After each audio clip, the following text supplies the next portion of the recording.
In the year 2008, a top-secret division of the FBI dedicated to the investigation and prevention of anomalous crimes and disasters was founded under the leadership of Director Philip Broyles.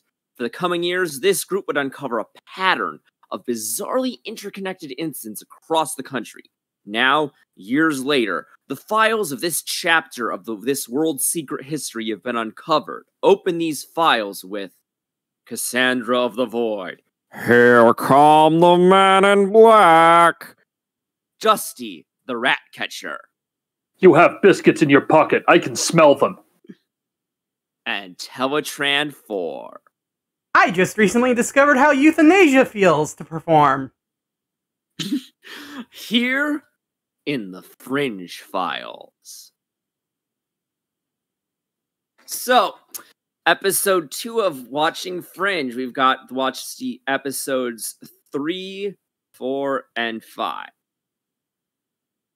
Everybody watch. I thought it was 4, 5, and 6. Oh no! I numbered mine wrong. My brain farted. Sorry.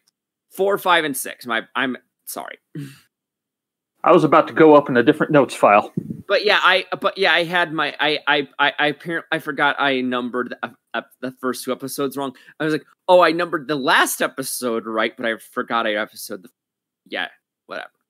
But should we just anything to lead in, or should we just go into our notes starting with episode 4? Brooklyn. Go ahead, Dusty. I was gonna say, I was just gonna dive right into it with Brooklyn, New York, the Super Mario Brothers plumbing agency. I just said Brooklyn. Nice town. Been there a couple times. Does stuff like that usually happen there?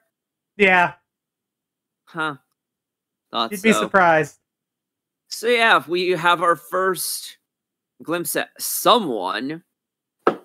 Yeah, one thing I noticed about this guy, the Observer, is it's very classical Men in Black depiction, like the really old style conspiracy theories about them, as opposed to the way they'd start appearing in conspiracy theories in the after the popularization of the MIB comic books and movies. Yeah, because what a lot of people forget is in our older Men in Black myths, it was implied they were themselves aliens. Yeah. Or something similar.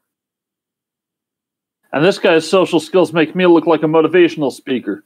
Me, the guy who's been compared to a yip-yip Martian. And I, of course, and he seems to have some really weird, numb sense of taste, judging by, his diet. Oh, yeah. Yeah, I noticed him going for lots of spicy foods and the like, and it just made me think, oh, maybe he's agreed, like Kari. And of course, leaking in from a similar podcast, the note I have on all of these episodes, intro still slaps, short and sweet. Does it always open off with some kind of completely horrifying situation, though? Imagine being that fucking crane operator. Oh yeah. Let alone any of the people who lived in those apartments. Oh, that's just fucking how you woke up this morning. Yeah, it's that kind of show. That's Boston. Brooklyn. And Brooklyn. Both of them, honestly.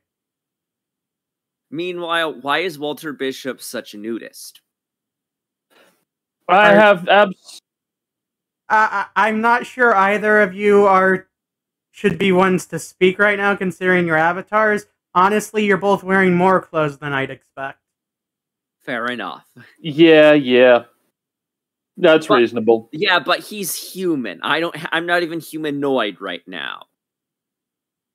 Oh, and the chapter titles are Rogue. Huh. I always note those down. I noticed the earthquakes and everything, and psychic torture immediately off the bat. That's pretty fucked up. Yeah, and I just want to say, I want that gun. I'm gonna steal one. Yeah, that's not a regular gun. I know, I still want one. I know a rabbit where you might be able to get that from. Oh, well, send me their link later. But yeah, I was actually thinking of the Fortuna colony on Warframe, because we will witness later that that's blatantly a catch moon. Okay, elaborate. Well, later on in the graveyard scene, the hitbox is too wide and it keeps catching on the trees when the guy has a clear line of sight on Agent Dunham. Oh God, are you trying to say that we're getting into Warframe territory here?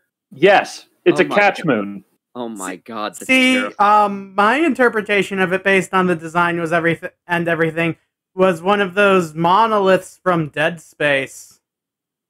Ooh, are you saying you thought it was a marker? Yeah. So, get ready to cut off some limbs, Olivia. Honestly, I'd view its timeline of Dead Space where it's Olivia Dunham as the engineer there. Yeah. Oh, I did note earlier too. A gaming PC case caused the gas main explosion? Question mark? I would. That would make a cool case. And at first when Olivia was going to that old friend of hers, I was sure he'd be on. I'm genuinely realizing how much of this I forgot. I genuinely thought he would turn out to be like part of the conspiracy with John Scott. You know, understandable. That would make sense, actually. I was picking up death flags and mistaking them for villain flags. So, gotcha. In this batch of episodes, we do get another new villain group. You know what? I this actually reminds me. Oh, this isn't what for the next episode. It's just more for overall. Like, so this was airing in 2008 in like around September. You know what happened like just a year before, and meaning a similar thing starting there was brand new when this was here. About a year before this Fringe started, SCP-173 was first put up. Wait, this is when 173 got posted. This is like a year after it was first posted. That's great. I'm saying, yeah, this started. SCP-173 was first posted on 4chan in 2007, and this started in September of 2008 when it was airing. I genuinely think this was was a huge influence on the SCP Foundation. Yeah, that would make sense.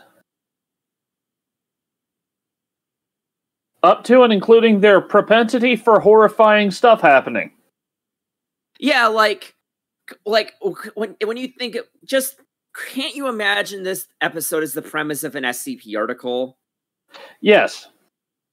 Well, to be fair, I feel like we could imagine every episode we've seen so far as the premise of an SCP article. Oh yeah. Yeah, a lot of them for sure. Although I should note that this object seems like part of the point is that it's very hard to contain. Yeah.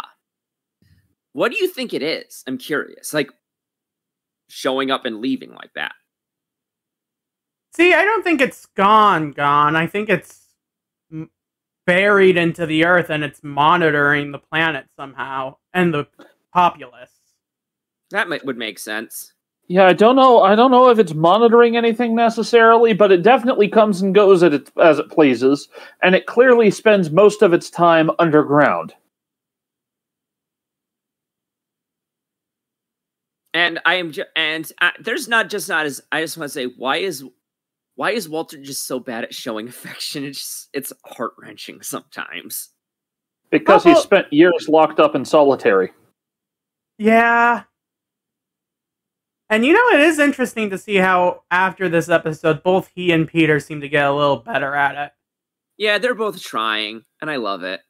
It is obvious from Peter's anecdotes that even before he got locked up, he was violently neurodivergent. But I'm pretty sure that I'm not neurotypical and I have no problem giving hugs. Holy crap, Walter. But yeah, really good episode, I think. I like how Olivia's just really good at pattern recognition. Oh, yeah.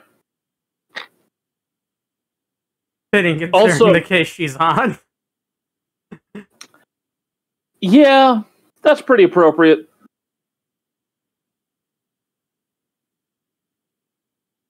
And finally, for the episode, ooh, John Scott's ghost. His brain Very ghost, spooky. even. Yeah, like, we're going into episode 5, just 5 episodes in, and we have someone with fucking PTSD out the wazoo. Yeah, that's not too surprising, honestly. So what did you think of that intro? Oh, the intro to episode 4? Episode 5. We're moving on. Yes, episode 5. I empathize with Joe. Maybe not the fastidious notes on the vital signs or the nagging mom, but, you know, the alarm clock breaking and getting up way too late. Yeah. I empathized with him a little less when it became really obvious he was stalking. I mean, it wasn't entirely clear to me on account of I struggle with subtlety sometimes. I thought that she legitimately did come with the phone. Oh no, he was stalking her.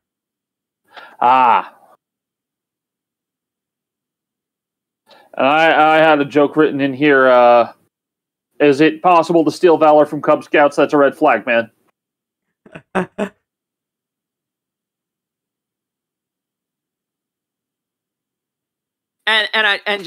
I love how Walter just said, "Yeah, it's fun to fight the commies." It always was back then.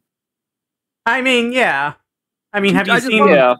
I just love how casual that he is. It was like, yeah, that was the era where we got paid to do really stupid science to fight the commies or something. I mean, hey, that's how science advances. You do something crazy, and sometimes it works. $5 says Walter Bishop was part of the Weapon X program. Probably. Yeah, I could go for that. And one of the reasons I brought up the SCP wiki article is how easily can you imagine like a group of interest for some newer art for some articles that's literally anomalous scam like diet supplements and stuff on late night TV. Oh yeah, super easily. You don't even need it to be anomalous. You just put meth in a gel capsule and sell that. I'm pretty sure they've done that before. Yes, but it's not going to give you massive, crazy electrokinetic abilities. Oh, this is true. And the moment where he fucking fried his mom's pacemaker inside her, what the fuck? Oh yeah, even if he was a stalker, that was heartbreaking for him to see have to go through. I didn't realize she had a pacemaker at first. I thought he just fibrillated her, because that would make sense. Hard to do, have a pacemaker that is just an electrical device, even though it's made out of meat. Yeah, and all of the people in the elevator were fried by him by accident too, so there's that. Yeah, that's this episode's horrifying intro, is, you know, you're falling in an elevator and then you wake up in a box full of human burger. Yeah, that's gotta fucking. And like I do find the stalking makes him less sympathetic, but it's ultimately it made me feel weird about the intro. But as we found out more about him and the shit he was going through, it really made him feel more sympathy for him in the sense of this is a guy who profoundly needs help, but fell prey to that. Yeah, the chapter names spell out Surge, which that's a bit I find amusing. Nose. Yeah, I also find it amusing because I grew up with Red and Blue, and later on I have a joke written down here. Yes, the grotesque adventures of Pikaman. God. Oh my fucking god, the grotesque adventures of Pikaman. Oh no.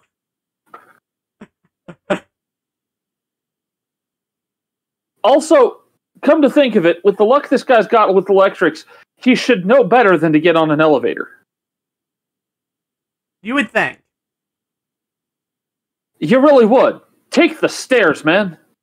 But then again, at the same time, it seems like the electrokinetic abilities were like something that happened in the last couple of weeks, and he's just getting used to it happening. Yeah, and it wasn't really triggering to that extent when he wasn't super emotional, and he didn't think it. I don't think he would think. And I don't think he expected it to go that strong when he was feeling like that.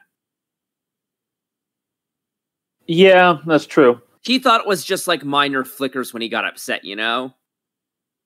Yeah. Yeah. Not, oh yeah, you just drove the elevator into the ground at maximum speed. Now all the people around you are dead. Yeah, that's a hell of a day. And I love the explanation of finding it on the tape. That was a lot of fun. Oh yeah, that made a whole bunch of sense, actually. I love Walter just loves his job so much. And just yeah, Olivia's reaction when it's like, why didn't you say so sooner? I could have gotten you birds so much earlier. Yeah.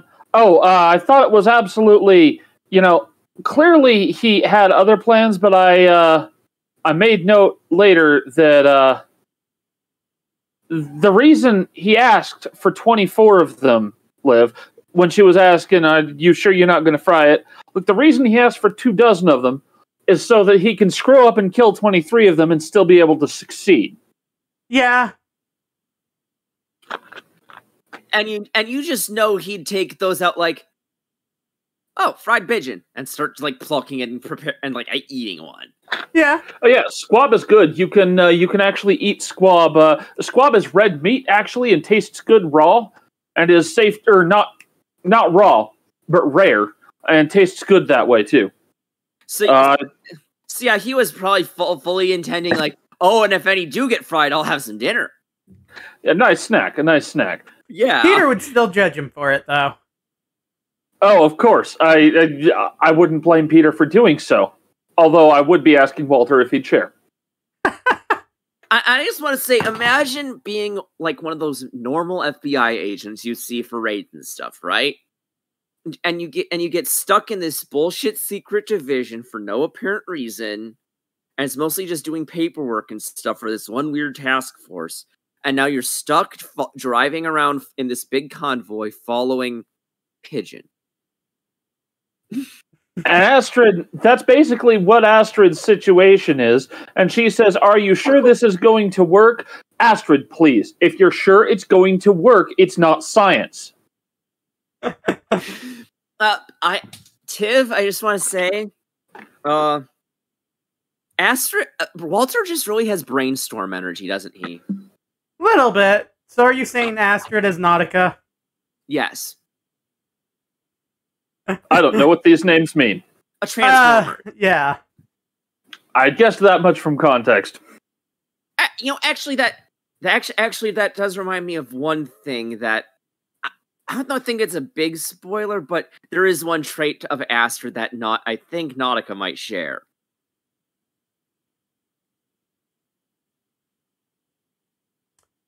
I'm listening. Oh, being gay. Ha! Oh, I always read Nautica as bi. Fair enough, but I'm pretty sure Astrid is canon lesbian. That's cool. I haven't gotten that far. Would explain why she's still working there after the whole situation with Walter, though, with that needle last episode. She's just trying to get close to Liv. Good taste. Liv's pretty cute. And yeah, shit's getting complicated, huh? And yeah, I found it interesting that Walter just immediately knew what was bugging Olivia too. Just like, oh yeah, part of his brain's still stuck inside of your brain. I was just talking about when, was it Agent Francis or was it Walter in that scene that, yeah, of course she's pale. She's been making out with a ghost. Level loss does that to you. I think it was Peter who walked in on that. It was Peter. Gotcha. And honestly, with that, it just made me imagine the opening of "Wish You Were Here" by Pink Floyd for Olivia at the end. I have in my notes here, the very last note I have for this episode, actually, too, is just the conversation between Liv and Walter. Well, no, you're not having hallucinations. Well, what am I seeing? Dissociates. Yeah. My last couple of notes are on when they found John's warehouse. I was just like, oh, John was going to ask her to marry him, huh? Would have been shit taste to marry a man named John Scott! When Peter Bishop is right there. Yeah, he's great! Wow, I just revealed my taste in men right there, didn't I? Yeah. You just want the really nice last names?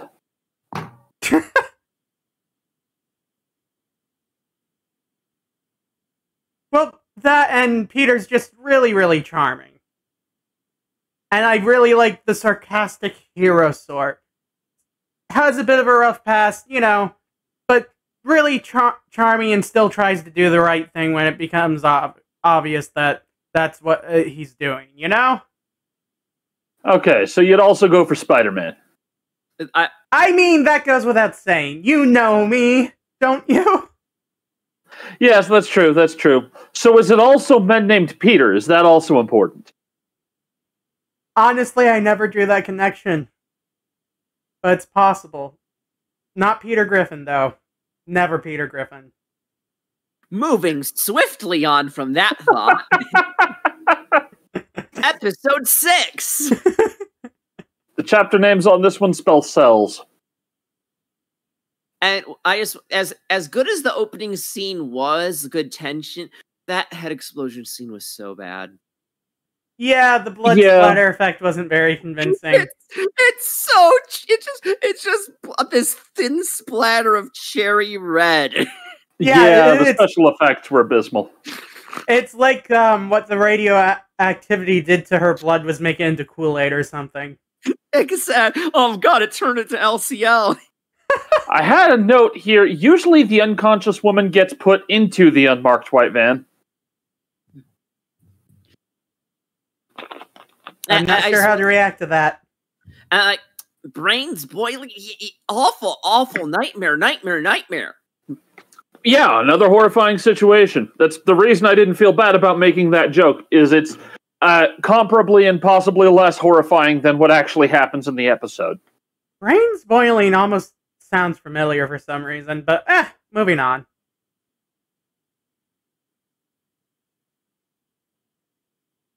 Oh, I also have a note here that I just love how Walter shows up and he immediately starts trying to harmonize with the Transformer. Yeah.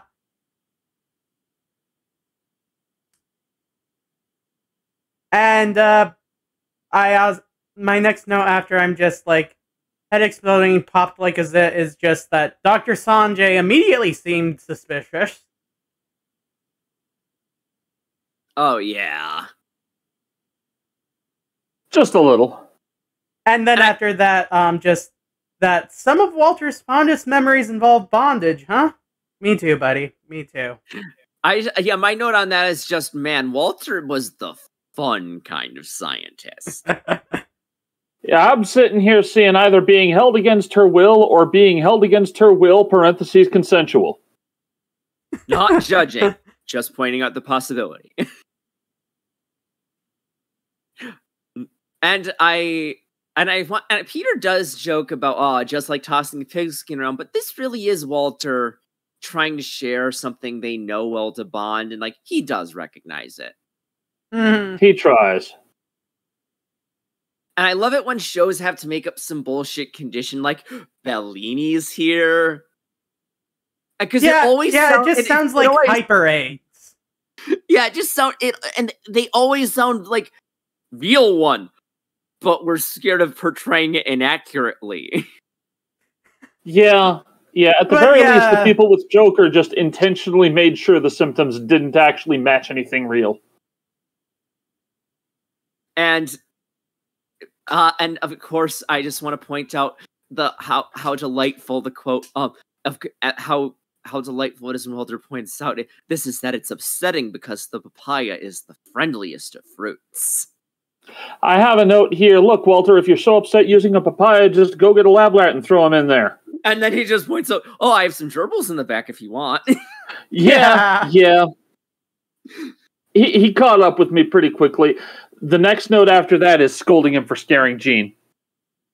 Yeah, I just have in my notes, agitated moo. And Olivia already episode 6 of the show, season 1, Olivia Dunham going for that fucking loose cannon any percent speed run. Yeah. Jesus Flip is really playing the bad cop right now was my note.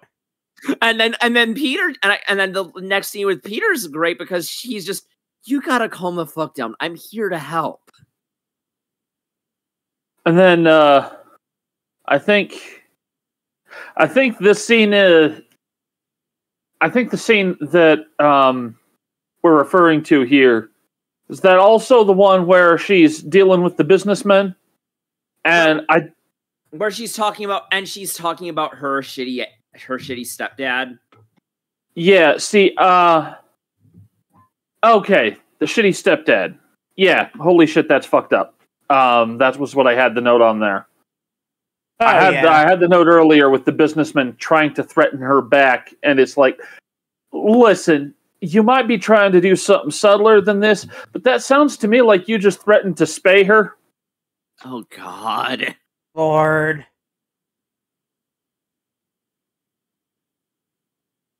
And Peter Bishop's name is now Peter Faustus, I should note. Yeah, Deal with the Devil, episode 6, speed run. Yeah. God. I've also got several notes that are just flat out nerd rage about how radioactive materials just do not work that way. And then Walter points out, wait, no, they don't. And then... I also just have the note, well, now they're radioactive. That isn't good. Asterisk? Yeah. I have noted here somewhere, Astro, you're not even trying now. Come on, man.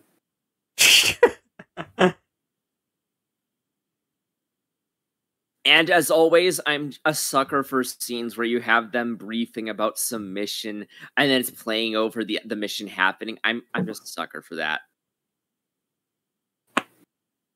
Yeah. Any more notes on the meeting with Galvatron's sidekick? I'm surprised that she apparently knew Peter as a child. I didn't really take her for actually knowing Walter at all, on a personal basis. There seemed to be like a tiny generation gap between them at first to me. But then again, she could just be talking out of her ass too, so who knows? Also, I just want to point out how fucking stupidly evil Intrepis is as a company name. Well, is that more or less stupidly evil than Massive Dynamics? I'm just saying, at least Massive Dynamics sounds like one that's blatantly meant to be important, right? And it's based on the name of an actual company, of Boston Dynamics.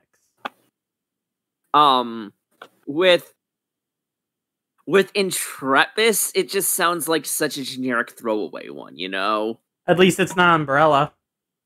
Fair.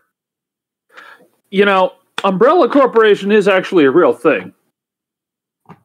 Oh no. They make gun parts. Oh, that's ironic.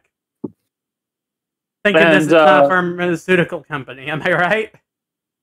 Yeah, it's not a pharmaceutical company, and as best as I can tell, they aren't actually violating any laws by just straight up using the Umbrella logo. They are doing that. Oh my god, that's hilarious. They are actually Umbrella Weapons Corporation. But yeah, even and with that bit of bullying before, nice to see the guy getting dunked on. Oh yeah. Yeah, absolutely. That is a fitting punishment. Just came off as a complete asshole from the start. And at the end, Olivia pointing out, "Look, I'm not stupid. I may not be a science literate, but I know when you're bullshitting me." Oh yeah. And also just her confrontation with Broyles at the end too. Broyles being so poignant about, oh, don't let your emotions in on the job and everything. And I'm just looking at this. Her emotions are how you fucking recruited her, you dumbass. Well, that's just it. She put a lot of words in his mouth. He didn't actually say a whole hell of a lot.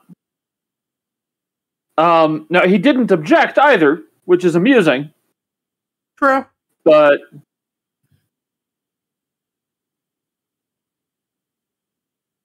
that was a rhetorical but with a ... after it. Go ahead. Fair enough. But yes, ominous card, and that's that. And any other more notes on an episode? Not on that one. That's about where my notes ended. Honest. Go on, yeah. They barely saved the one girl whose head was about to go pop like a zit. That's my last note. Oh yeah, that cure was the cure. The developing the cure scene was great. Oh, that was pretty awesome. Yeah. And well, with that episode, any notes in general to finish and go through before we let you get in and get out? While I enjoy the pseudoscience of it, part of me does want to see them deal with outright occult stuff too, honestly. The one thing I had noted is Olivia asking Peter what Galvatron's sidekick asked for. His soul lived. She asked for his soul. That's how these deals work. And yeah, I think the thumbnail basis and the title of the episode are going to be the Grotesque Adventures of Pikaman. Yeah, if just find some absolute bootleg Pikachu toy. Oh no, I'm going to find a picture of a man in shitty Pikachu makeup. No, listen. In the old days, there were bugs. I don't know if they were bugs or hacks, wherein you could reassign animation sets to incorrect meshes in Super Smash Bros. Melee. Oh no. Pikaman is what it was called when you put Ganondorf's animations on Pikachu's mesh. I'll put it in the DM. I just pulled it up. Oh my gosh. I found the Brawl version. Glorious. You need to make that the thumbnail. Will do.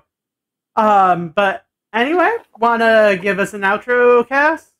Actually, before that, I just want to ask for one minor segment. What do you think is going on? What's your theory right now? Aliens. I actually remember what was actually going on from when you were complaining to me about the massive plot twist in the last season. So. Oh yeah, fair warning, Dusty. The shows are really good up until the last season, where it turns into a completely different show with the same characters for no apparent reason because J.J. Abrams can't fucking write. It's funny. X-Files did the same thing. It's just the last season took like 15, 20 years. Yeah. Oh yeah, this is just J.J. Abrams being good at setting things up, but mystery plot. Can we throw him in the sun? No, I don't think we can throw him in the sun. That's illegal. Anyway, for my outro, I say, please sign my petition to have J.J. Abrams thrown into the sun. This has been Cassandra, caretaker of the void, reviewing the Fringe Files, Teletran 4, and Dusty the Rat Catcher. I still smell those biscuits. When are you going to give me one? You can have some as soon as we're done recording. Okay. See you next time. Adios.